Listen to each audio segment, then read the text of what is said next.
coisa que você pode escolher sim ou não. O amor é o que criou o universo e todas as coisas que há. Foi por amor que o eu superior, o Deus Todo-Poderoso, o arquiteto, criou todas as coisas melodiosamente, colocou ritmo, vibração e fez com que tudo tocasse uma sinfonia perfeita. E esse amor não é opção. Ele vai ter que reinar de uma forma ou outra, porque essa é a ordem divina das coisas. Então, para que a ordem divina das coisas se imponha, como que é construída essa lógica? No amor. Então, se você viveu dramas em uma outra oportunidade de existência que você não foi capaz de resolver, e os dramas são sempre tu com tu, se você matou, não é sobre ter matado, é que sentimento por trás desse fato você gerou em você mesmo que te aprisionou na matéria. Não foi o fato de ter matado alguém, é o fato do que você sentiu ao agir daquela forma. Se você fez aquele ato e aquele ato te trouxe sentimentos de orgulho, de inveja, de vaidade ou de culpa, de vergonha, é esse sentimento que te aprisiona a matéria e que contamina um dos teus chakras, teus centros energéticos de luz. Por isso que quando a gente desdobra, a gente também consegue ver aonde estão as inflamações em corpos de chakras que estão inflamados pelos sentimentos que estão ali condensados, que é onde você vai ter aprendizado. E como que se aprende? Pelo amor. E o amor também educa, né? Porque o amor não é bonzinho, o amor é educador. Então você vai aprender pelo amor. Então você vai vir com os seus emaranhados, com aquela pessoa que você já matou, por exemplo, que vai vir como sua mãe. Olha que lindo. Aí você vai vir amando esta mãe, e o amor vai curar você. Então você não vai vir aqui para matar, morrer. Ah, matei, agora eu vou ter que morrer. Agora eu morri, vou ter que matar. Nossa, não faz sentido, né? Essa lei do karma é louca. O que é a lei do karma? É exatamente o cama louca, né, dos teosofistas. A lei do karma é a lei do equilíbrio da ordem quântica. O universo busca o equilíbrio o tempo todo. O tempo todo. Yin Yang é um equilíbrio. Escuro, claro, né? Noite, dia, tudo é um equilíbrio. E esse equilíbrio é o que se busca no universo. O universo está o tempo todo fazendo esse trabalho de equilíbrio. E ele busca fazer isso com o menor trabalho possível por conta da lei da entropia. A lei da entropia diz que tudo uma hora vai acabar e vai se transformar em outra coisa. Então ele busca fazer com o menor trabalho possível. Qual é o menor trabalho possível? Se você é o causador do desequilíbrio, você é o resolvedor do equilíbrio. Não vou ser eu que vou resolver para você, criatura. Você foi lá e fez a bobagem, vai lá, conserta agora, tu com tu, porque você fica colocando, fazendo uma bagunça aqui na melodia. Saiu do tom, o surdão não está tocando, a orquestra desafinou. O que você vai fazer com isso agora? Volte e resolva o teu problema. Porque o trabalho é teu, não é meu. E você bagunçou o que é de todos. Então volte para você poder realinhar o equilíbrio da balança, né? Então essa energia equilibradora, ela atende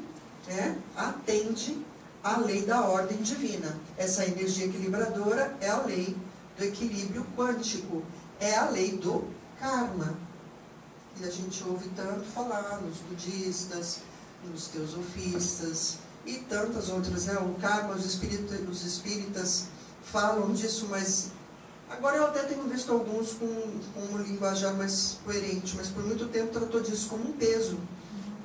A Umbanda, eu trabalho na Umbanda porque é um karma meu, eu tenho porque é um acordo que eu fiz com os espíritos. Você não foi acordo nenhum, criatura, você fez com você mesmo. É tu com tu, certo? Você está trabalhando ali porque você tem alguma coisa para aprender ali. Você não está ali porque você ou é bom demais ou é mal demais. Você está ali para aprender. Lembre-se, qualquer coisa que você esteja vivendo e fazendo é para você aprender. Eu até falei essa semana, não me lembro com quem. Alguém falou assim, nossa, você fala para muitas pessoas o tempo todo, você está sempre passando, que legal, né, expandir e tal. Daí eu me lembrei que um dos meus maiores arcontes, né, um dos meus maiores demônios, que inferno é aqui, arconte é um demônio que te habita, não é alguém que está contaminando a cabeça dos políticos e que os Illuminati, não, arcontes são o oposto da virtude, né? Os nossos desafios, os nossos 7 pecados capitais que nos habitam com outros nomes para enganar a gente. E um dos meus arcontes é a vaidade. Eu tenho que estar sempre no orar e vigiar. Aí ele falou para mim assim, nossa, que interessante, você fala para muitas pessoas, isso é muito legal, e que bom, e é tão importante. E foi falando, né? E a pessoa começando. O plexo solar começou a fazer assim, né? Aí eu na hora, opa! Eu falei, você não sabe do outro lado da história? Para quem muito é dado, muito será cobrado? Então, se eu estou falando para muita gente, imagina a quantidade de gente que eu decapitei na minha vida. Então, provavelmente eu estou no resgate quântico. E aí, na hora, vai dar... Ups! Reconhecer o seu lugar de insignificância, faça o que você tem que fazer e para de se achar, criatura divina. Então, quando a gente faz o desdobramento, é possível fazer essa investigação, né? Que vai ter quem chama isso de Akasha, vai ter quem chama isso de TVP, e tem tantos outros nomes. No Fantástico, eu adorei, esse final de semana teve um trabalho lá falando, né, sobre as personalidades, como é que é? Eles dão outro nome, de identidade, não sei o que de identidade, que para nós é subpersonalidade, ou personalidades múltiplas de vidas passadas, né, afetando. E quantas pessoas estão desenvolvendo isso hoje? Por quê? Porque nós estamos despertando para o bem e para o mal. E por que nós começamos a despertar? Porque realmente nós estamos caminhando para uma nova ronda, né, ou a nova era, ou a nova ronda. De tempos em tempos, né, a gente tem uma virada energética, planetária, etc. E isso envolve a nossa evolução, a nossa maturidade.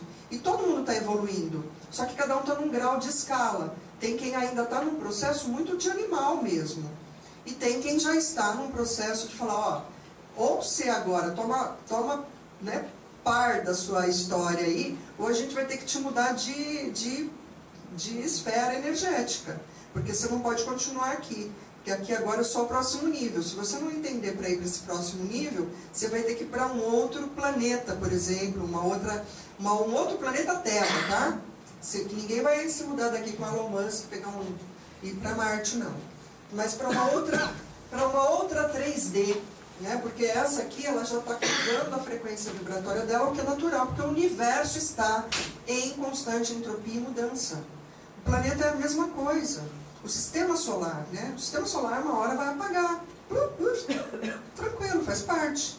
Tudo morre. Essa é a única certeza que nós temos na vida. Mas tudo morre para continuar renascendo na vida que é eterna. Porque a vida é eterna. Isso é próprio da natureza. E nós somos a natureza.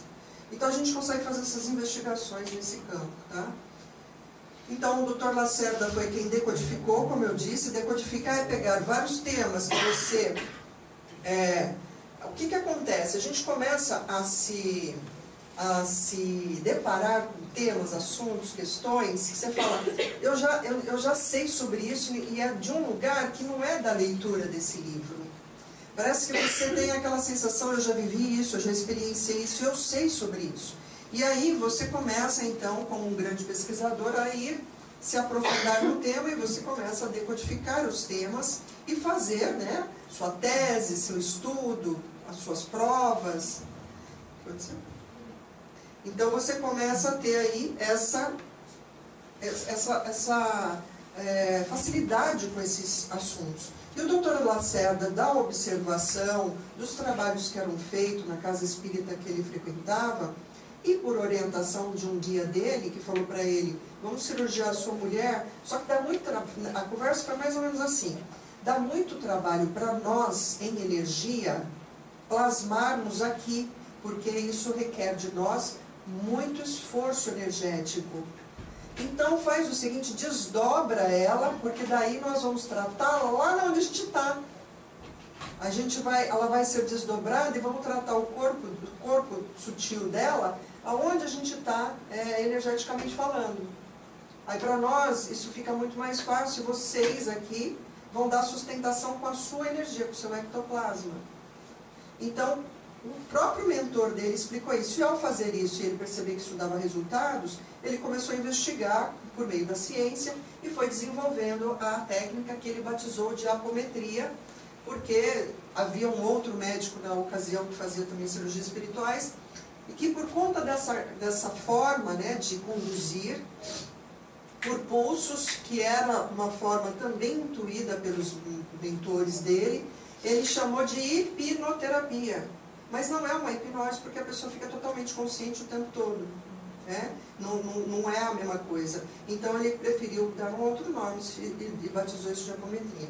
Então, ele não é o dono disso. Isso é de cunho de conhecimento geral. E aí o tempo passa, as pessoas continuam a se desenvolver. Jung falou disso quando ele desenvolveu todas as teorias sobre as sombras, todas as teorias sobre personalidade múltipla e subpersonalidade. Ele tratou isso, né, dentro do sistema dele de estudo. Ele falava de como era quando você dormia, os sonhos, as coisas que os sonhos traziam. Tem um dos livros dele, o livro vermelho de Jung, que ele conta que ele conversava com vários eus dele e que esses eus davam respostas para ele sobre as coisas que ele perguntava. O que ele estava fazendo? Acessando a vida passada dele, com conteúdo de informação. Então, quando você começa a ver, todos já estavam fazendo apometria, porque esse é o nome que a gente conhece hoje, por outros nomes.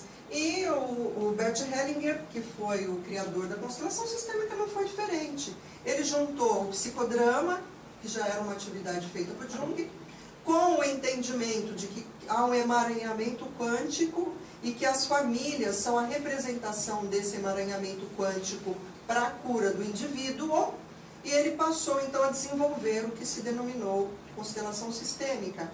Porque qual é o nosso mote? Curar-nos no sistema. Então, se o meu sistema familiar é a minha escola, a minha lição, eu preciso olhar para isso, para entender em mim aonde é a minha parte de resolução nesse sistema. Lembrando sempre que eu não mudo o passado, mas eu posso, fazendo uma visita ao passado, porque eu também não moro mais lá, o passado passou, mas visitando o passado, entender aonde estão as questões em mim, os sentimentos em mim, que precisam ser compreendidos, entendidos e dirimidos, para no presente fazer mudanças. E aí, aqui, agora, hoje, eu mudando, eu mudo o futuro. Se eu não fizer isso, eu vou ficar só repetindo padrão, comportamento, atitude e sentimento ad infinito, porque a vida é eterna e enquanto você não aprender a lição, você não passa de nível. Você vai ficar só recolhendo informação e conteúdo. Os conteúdos são úteis, porque até uma pessoa genial teve conteúdos de aprendizado, só que nos sentimentos ela continua prisioneira. Um bom exemplo desses é o Tesla, que é um cara fantástico, sensacional, o cara é incrível, enfim. Porém, a vida dele pessoal era um modo borogodó, ele tinha vários dilemas pessoais e emocionais. Então, não é porque ele foi um gênio na matemática, na física, que o torna apto a ascender. Não, ele reencarnou já, ele já está vivendo uma nova hipótese de existência. Ele não é mais o Tesla. O Tesla é um conteúdo de memória útil deste novo eu do complexo espiritual dele, que se esse novo eu do complexo espiritual dele conseguir evoluir-se em si mesmo nesses sentimentos, ele pode acessar essa memória com conteúdo de informação positiva. Assim como também, se ele fica muito preso na dor e no sofrimento do que ele já viveu, ele pode acionar outras memórias antigas ainda, que ainda estavam com aquela dor, e reviver novamente nessa vida os mesmos processos difíceis. Com uma nova roupa, com um novo nome, com a família mudando de posições, mas é só repetição de padrão e de emaranhado. Faz sentido isso que eu falei para vocês? Sim ou não? Sim. Muito bem. Então é sobre isso, Então a apometria, e aí eu acessei também uma das ideias e entendi que eu já sabia sobre isso, por um outro jeito de fazer, e desenvolvi a apometria sistêmica, uma técnica que eu também desenvolvi de uma forma diferente, mas que fala um pouco de tudo que a gente já viu, só que vai sendo aprimorado. Por quê? Porque nós somos o sistema reproduzindo a melhoria do sistema. É como um sistema de computador. O primeiro computador que eu tive era um 386, peça de museu hoje, Hoje a gente tem aí um Dell, com outra capacidade, com não sei quantos bits de informação, não é isso? Não é uma forma de melhoria de sistema? É um sistema como outro qualquer, porque quando você abre um computador e olha, são sistemas ali, E um fiozinho daquele, ou um ponto de solda daquele fora do lugar faz o sistema bugar, não faz? Então, você é esse ponto de solda fora do lugar. Então, cure-se a você. Aqui são as mesas girantes de Kardec, que no final das contas já era apometria também, né, com outro nome. Né? Aqui é no Trismegisto e ele é representado, né, por aquele símbolo, que é o símbolo do caduceu da medicina. Né? Emblematicamente é o símbolo do caduceu e é o símbolo da Kundalini, que é o despertar da nossa serpente interior, a espada que está dentro de nós, que representa São Miguel Arcanjo, que é uma energia de verdade e conhecimento. Conheceis a verdade vos libertará. E a verdade dá um nome, chama Miguel. Miguel não é alguém, é uma energia. Assim como Miguel trabalha dentro do panteão divino como o operador da ordem divina. Então ele sempre age, ele enquanto uma energia, para que as coisas voltem à ordem. Dentro da apometria ele é muito atuante com isso, porque quando há uma desordem, é a energia de Miguel Arcanjo, ou de Ogum, porque para uns, cada um vai dar o nome que quiser, é a mesma energia, do ordenador. Então essa energia é uma energia de botar ordem mesmo, como um general fará para que o exército dele vença a batalha, né? Então é uma energia de ordem. Então se a gente está fazendo um tratamento e existe ali um processo de desordem, seja provocado pelo próprio indivíduo que não está aceitando, né? Está vendo que está fazendo coisas ali, que ele mesmo é o obsessor da galera toda, né? Porque muita gente vai procurar tratamento jurando que está sendo obsediado. Você olha e fala, criatura, o obsessor é você, tenho para te dizer isso. Eu mesmo já era obsessor do meu irmão, que horror. Vivo, encarnadinho da Silva, nem estava morto, estava obsediando meu irmão. E quantas vezes a gente faz isso, né? E acho que o outro que é o meu obsessor. Quantas mães são obsessor de filho? Né? Quantos pais são obsessor de filho, né? Quantos filhos são obsessor de mãe? E assim vai, né? Então, quando você está em desordem, essa energia vem e te dá uma chacoalhada energética mesmo. Você tem sensações e visualizações que fazem te voltar ali num... Tipo, opa, sou eu aqui, não é ninguém não, era eu mesmo. E é para isso que essas energias atuam. Então, ela como uma onda energética, ela vai fazer com que se opere uma organização do sistema, tá? Ou você vai pelo amor, ou você vai pela dor. Ah, você não está querendo entender, não? Então vai lá e pensa mais um pouquinho sobre tudo isso que você está fazendo. Esse mais um pouquinho pode ser uma existência inteira, né? De dor e sofrimento, e você lá reclamando da sorte. Por que nada dá certo para mim? E, né, a energia dizendo, tem certeza que nada está dando certo para você? E qual que é a tua parte nesse sistema que você não está fazendo?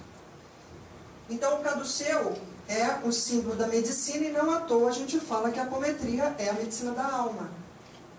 E é uma coisa muito interessante, que já foi dito isso também por muitos dos espíritos psicografados, que nós iríamos entrar numa nova era em que nós faríamos a medicina de um lugar da mente, que nós voltaríamos naquele lugar que nós nos esquecemos, porque lá atrás, nos tempos mais remotos, quando nós iniciamos as nossas pegadas na vida humana, nós falávamos por telepatia, até porque nós não tínhamos nem corpo físico, nós éramos apenas energia.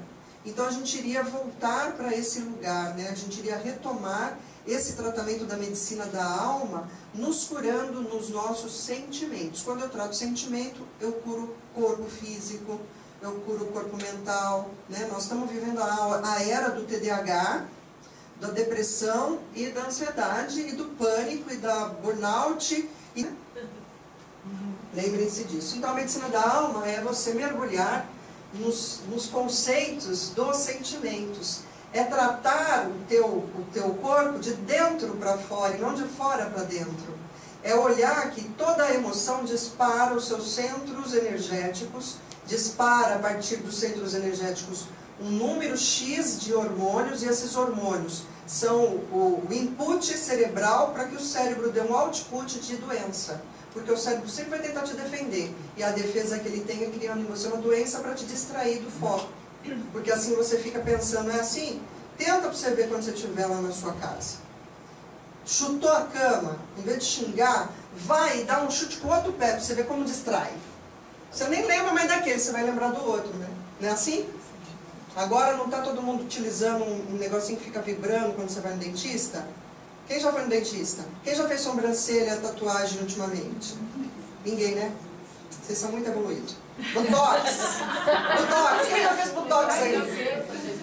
Ela não te deu um sapinho que fica vibrando, pra você ficar segurando? Nossa, gente, precisa dar uma aula pra esse povo aí de prestação. Agora eles estão usando essa técnica, inclusive com criança. É um vibradorzinho, um bichinho que fica vibrando, ou um motorzinho. Dá na sua mão para você segurar e aí distrai o seu cérebro. Tá mexendo lá no teu dente, mas o seu cérebro está sentindo a vibração aqui, ele distrai. Como ele distrai, você não sente a dor. Olha que incrível! Tão simples, é sobre isso. E eu não estou tirando nenhum centímetro a importância do que você está sentindo. O fato é que você não está sentindo aquilo de verdade. O sentimento que disparou aquilo é outro. É uma culpa, é uma raiva, é um medo, que tem origens, vai saber aonde, né? Que você está carregando de muito tempo atrás. Que às vezes você está lá, você vive com uma mãe que você sente culpa porque você não consegue amar essa mãe. E eu tenho que amar porque ela é minha mãe, é pecado não amar ela.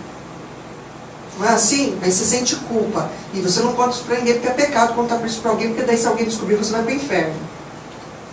É uma loucura, né? Tudo, onde você olha é louco. Mas você está com aquela dor e você precisa entender que sentimento é esse que você está nutrindo por essa mãe. Da onde que está vindo essa dor? Ah, porque minha mãe me abandonou, porque minha mãe me tratou mal, porque minha mãe é narcisista, porque a minha mãe... Ou até quando você vai olhar para o outro?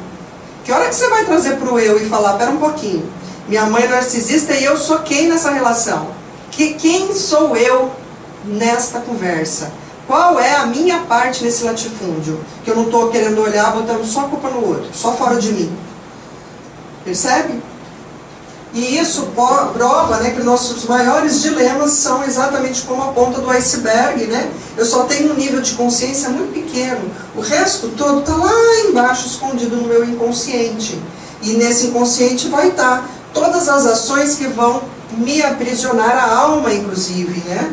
Que de tempos em tempos foram usados pelos nossos irmãos negativos para ficarem nos controlando. Por que eles nos controlam? E por que existe o negativo? Porque até o mal trabalha para o bem, só não sabe disso. Porque tudo que é em cima é igual ao que é embaixo. Bem e mal é um conceito da dualidade, da terra. Bem e mal não é um fato por si só. Porque todo mundo tem capacidade plena de discernir se aquilo é honesto, justo e bom. Todos, todos. É sempre escolha do indivíduo. Ninguém está escolhendo para você. Se você está deixando alguém escolher para você, é porque você está sendo teleguiado, porque você está permitindo isso. Porque a chave da sua porta sagrada e divina, só você detém. Nem Exu entra na casa de ninguém sem pedir licença. E olha que ele tem um guardião. Ele aguarda na porta lá de fora, que é o lugar que ele vive, mas ele não entra na tua casa se você não der licença para ele. Então, por que um obsessor entrou? Porque você deu licença. Não, não dei, deu sim. Foi assistir filmes tenebrosos, notícias péssimas, foi ouvir músicas que fazem apologia à dor, crime, cornice, rabugice, etc. Foi se alimentar de coisas que abrem espaço para o nocivo. Isso é um convite. E ao convidar, ele te teleguia, porque ele começa a entender qual é o seu sentimento de dor, de tanto te observar. E normalmente porque ele conhece bem aquele lugar. Porque ele também está na dor. E por que ele faz isso? Porque ele precisa de uma coisa que você tem e ele não tem. Energia ectoplasmática. Que é a mesma energia que os nossos irmãos seres de luz também precisam para fazer cirurgia espiritual e curar. É a mesma energia. O bem ou o mal. É que nem dinheiro. Igualzinho. O mesmo dinheiro que paga a guerra é o dinheiro que faz caridade. É o mesmo, gente, só troca de mão. Bem e mal é conceito. Agora, depende de quem mudar isso. Eu mesmo. Já tem CID, né, identificado e reconhecendo que as nossas questões que envolvem o espírito, né, enquanto uma coisa complexa, afeta o nosso corpo físico, mental e emocional, portanto também já está sendo reconhecido como tratamentos para questões patológicas. A população sofre, né, obsessão em larga escala, e obsessão em larga escala é desde dos irmãos negativos até a auto-obsessão, que é a mais comum. Eu sempre digo que a pessoa às vezes chega para tomar um passe, num terreiro, numa casa espírita, e achando que ela está sendo obsediada, e na verdade a obsessora é ela mesma. A maior parte das vezes, né, 90% das vezes a pessoa está com um probleminha que é ela mesma com ela mesma. Não é com ninguém. Agora, óbvio, né? Você está com aquela carga tão baixa, você vai sair para a rua e vai encontrar um monte de irmãozinho com aquela mesma dor que você, eles vão ficar encostadinhos, porque eles querem ter companhia para beber, para fumar, né? Para falar mal de alguém, né? Aí fica aquela troca energética boa ali. E o que a apometria então trata? Desde trabalhos de magia porque sim, é ser humano fazendo ser humanice, né? Esses dias eu vi uma pessoa dizendo assim: ah, você tem que tomar cuidado, não pode confiar em qualquer um, porque tem gente que trabalha para energia negativa. Pô, mas se você foi lá, o que você foi buscar? Porque assim, ninguém é desavisado, né, gente? Eu estou falando para um público aqui que tem um mínimo de cultura e entendimento. Se você vai num lugar para pedir que seja feito qualquer coisa, mesmo que lá diga que é mesa branca, mas a sua intenção está dentro do teu coração, e a tua intenção é, por exemplo, nossa, eu quero me livrar de uma pessoa que está me causando infortúnio, não aguento mais, o meu trabalho me persegue, ou uma pessoa que está tomando o meu marido de mim, sei lá, né? Porque as histórias são essas, gente. Aí você foi, mesmo que seja um lugar todo azul, cheio de anjinho, né? Você chegou lá com essa intenção, de quem que é a intenção? Quem é que está produzindo magia? O outro que está lá fazendo o trabalho dele, está a seu serviço, porque a magia quem está encomendando é você.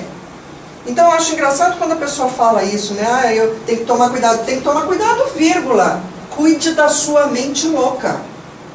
Pare de achar que você vai ter soluções em 7 dias, trago o dinheiro, o marido em 7 dias na sua porta. Pare de achar que é assim. Pare de alimentar este processo.